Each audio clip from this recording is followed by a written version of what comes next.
Greetings, fellow songwriters and seekers, and welcome back to Muse and Measure. If you haven't done so yet, hit the little guy and the lotus petal down there and subscribe so you can get all these weekly updates on songwriting and spirituality. All right, a question from Chelsea in Milwaukee, Oregon. That's near my hometown. Do you think some songs only reveal their meaning when they're performed rather than written? Well, I assume what you mean by that is singing the song, performing it on your instrument, and maybe having an audience. I know that for me, I don't know if a song works until I perform it. Now, that could be making a recording of it. It could also be playing in front of an audience. But a lot of songs have taken on deeper meanings when I performed them live. Something about that connection with the audience really brings out the poignancy of what you're singing. And you're going to know what works and what doesn't work by how the audience reacts. Now, it's really, really hard to find a good audience these days. At least I've had this experience. Maybe you don't. And I hope for your sake that you don't have this problem, that you actually have a good audience that listens to your work and actually pays attention to when you're playing. A lot of the clubs I play at, there's people would rather be on their phones or be talking very loudly as the band's playing.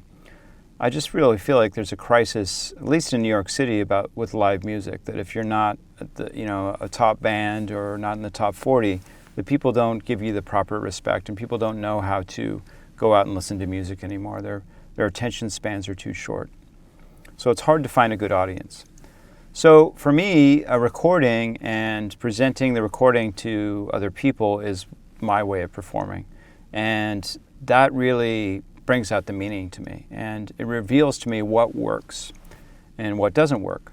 And sometimes the way you perform it is not working, so you're not putting the correct emotion into a certain section of music where the lyrics are supposed to say something, but then the what you're doing with your voice, the passion you're feeling in your voice is not coming through and delivering that message in the right way, and it falls kind of flat.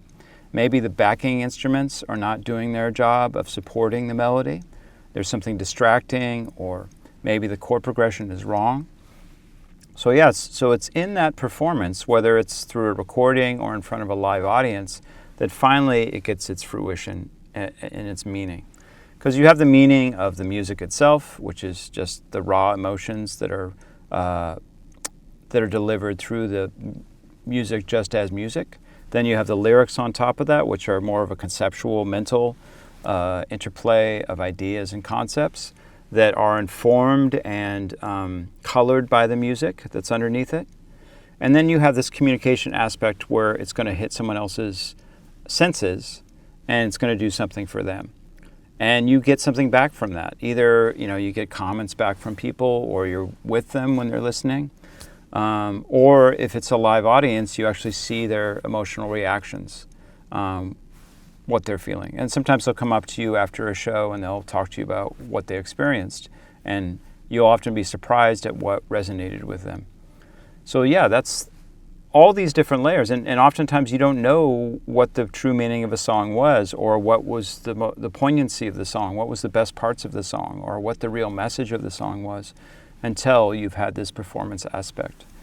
And that's why it's a leap of faith when you're writing, that you're putting all this out there and you're hoping that what you're doing will resonate in a certain way, and you'll communicate a certain emotion that you're having and certain ideas that you're thinking.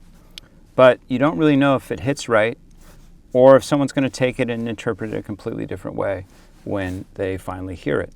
And that's where the audience comes in. And we're always writing to an audience, even if we don't ever plan to publish our work or get it out there. We always have an audience in our mind that this is being communicated as something.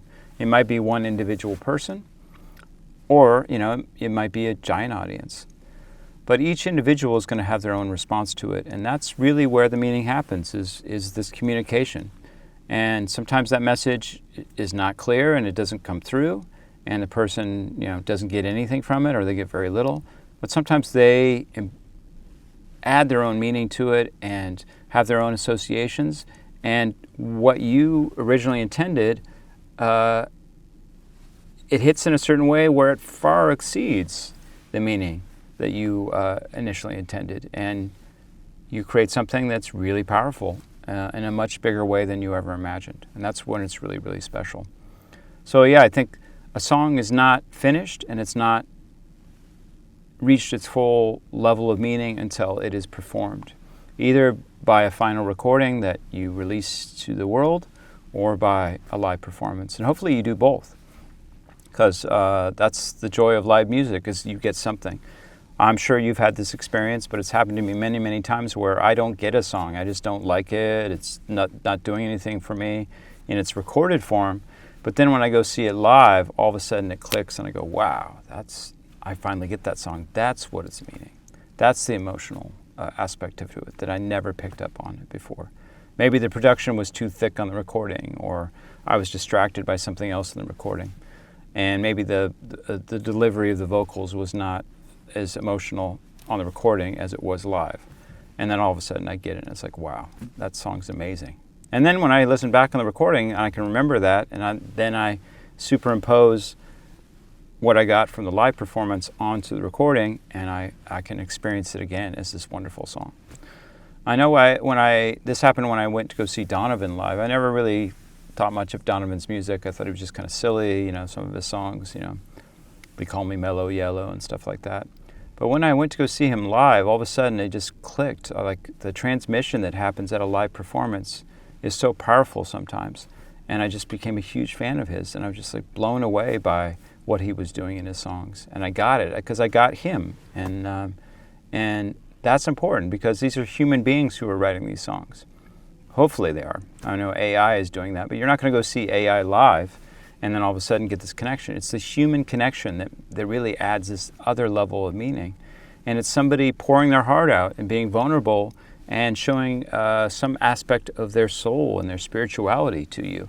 And when that resonates live, you feel it, and it just makes you a better person, and it expands your mind in ways that you never thought was possible. And that's what's so powerful about it. And that's why I still go see live shows, even though it's a pain and a drag and so expensive, is to get that experience, which you can't get just from listening to a recording, I don't think.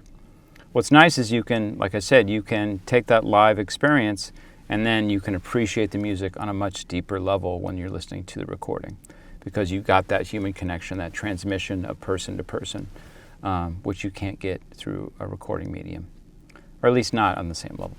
Okay. Well, thank you so much for your question, and I hope I addressed your concerns and what you were thinking about. If not, or if you have further questions or comments, please put them down below. And if you want to share any of your experiences with this, I would love to hear them. All right, take care.